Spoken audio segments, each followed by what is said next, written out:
Modern Syria is a landscape of ruins.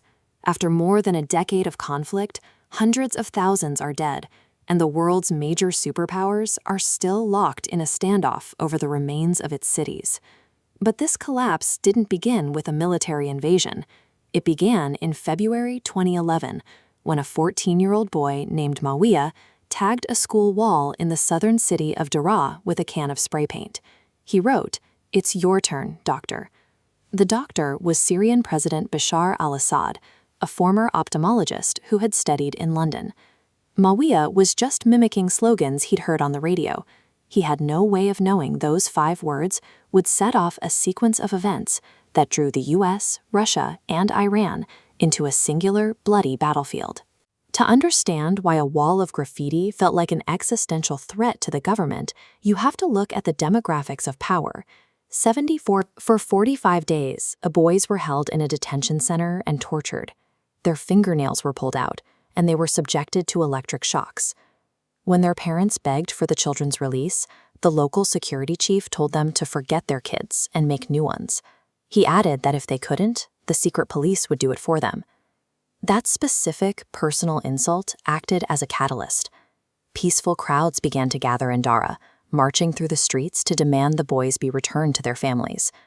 The government responded by moving tanks and live ammunition into the city. By firing on the peaceful crowds, the regime intended to make an example of Daraa and scare the rest of the country into silence. The boys were eventually released, but when they returned home, the visible evidence of their torture was documented and shared.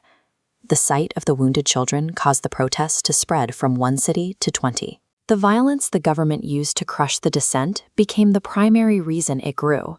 What started as a localized protest in a small city had transformed into a national crisis. When ordered to shoot their own neighbors, the military fractured. Thousands of soldiers chose to defect, abandoning their posts rather than following orders.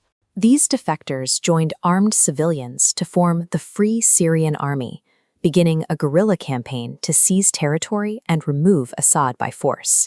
In the northeast, Kurdish groups used the distraction to seize territory, seeking to establish an independent state while the central government was weakest.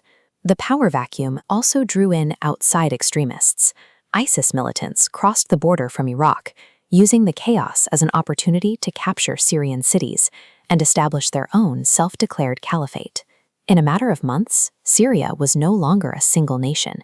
It had been divided into 4 warring factions, each with its own agenda and its own territory. The war quickly became international. The US and Sunni-majority nations began providing funding and weapons to rebels, hoping the regime would fall. In response, Russia and Iran deployed military assets, including advanced aircraft, to ensure Assad remained in power. By 2013, the regime began using chemical weapons, including sarin nerve gas, on civilian populations in rebel-held areas. It was an escalation that killed hundreds in a single day. Every attempt to stop these war crimes through the UN was blocked. Russia and China used their veto power repeatedly to prevent the Security Council from authorizing any form of international intervention against the regime. The original civilian struggle for reform had been completely overtaken. Syria had become a global proxy war, where the interests of foreign superpowers were prioritized over the lives of the people on the ground. This was a conflict where the narrative was fought for online, as intensely as territory was fought for on the ground. Every faction used the internet to broadcast their own propaganda and footage directly to a global audience. Because traditional news agencies couldn't safely enter the country, social media became the primary source of information. Over 800 journalists were killed during the fighting, many of them targeted and executed on camera by ISIS. For millions of Syrian civilians, there was no other choice but to leave. They fled by any means possible, often piling into rubber dinghies to attempt dangerous crossings of the open sea. Between the destruction of their homes and the constant stream of digital terror used to demoralize them, the people of Syria were left with no place of safety within their own borders. The final toll of the conflict is difficult to fathom. Over 400,000 people are dead, and 80% of the remaining population lives in poverty.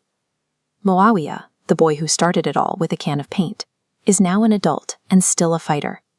he could never have anticipated the chain reaction his graffiti would trigger.